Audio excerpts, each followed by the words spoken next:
Did you know there are two types of motivation, but only one of them has been shown to have long-term benefits? Motivation is often portrayed as a carrot and a stick.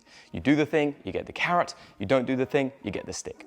In reality, carrots and sticks are both rubbish motivators. They're both external to the individual, aka extrinsic motivation. Extrinsic motivation is powerful in the moment, but their impact on the individual is very short-lived, because as soon as you take away that thing, that carrot or the stick, the motivation disappears. So for example, if a child misses a promotion, then they'll quit. If they lose a competition, they'll quit. Maybe they get their new belt or they win a competition, they quit. That motivation has gone.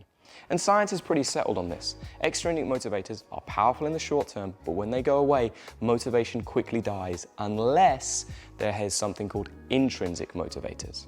People who can train and/or compete free from that fear of judgment are far more likely to be successful in the long run.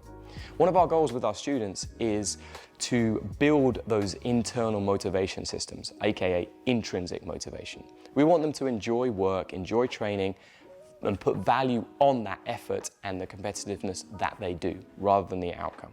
And research indicates that people who are more intrinsically motivated tend to have higher academic success. They have greater capacity for creativity. They demonstrate more persistence in challenging tasks.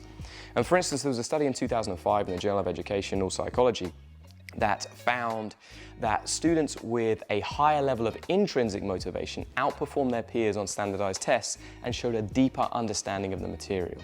It's impossible for us to remove extrinsic motivation entirely. Human beings are social after all, and we kind of always want support and recognition. That is absolutely fine. We can use that desire for extrinsic motivation to support our students in building robust, self-supporting intrinsic motivation systems. How do we do it? It's actually pretty simple. We tend to praise effort and never place emphasis on winning or losing. For example, in our classes, you'll hear us things like, say, something along the lines of like, Kate, I saw you really trying hard to do today's technique in sparring. That's awesome, keep it up. Robert, I watched you fighting really hard even though you were stuck on the bottom of Mount. Keep going. I saw you trying to do that double leg and your timing was absolutely perfect. You're just a little bit too small for it to finish him. But don't worry, you won't be small forever. You're gonna get bigger. You know, when I lose, I cry too.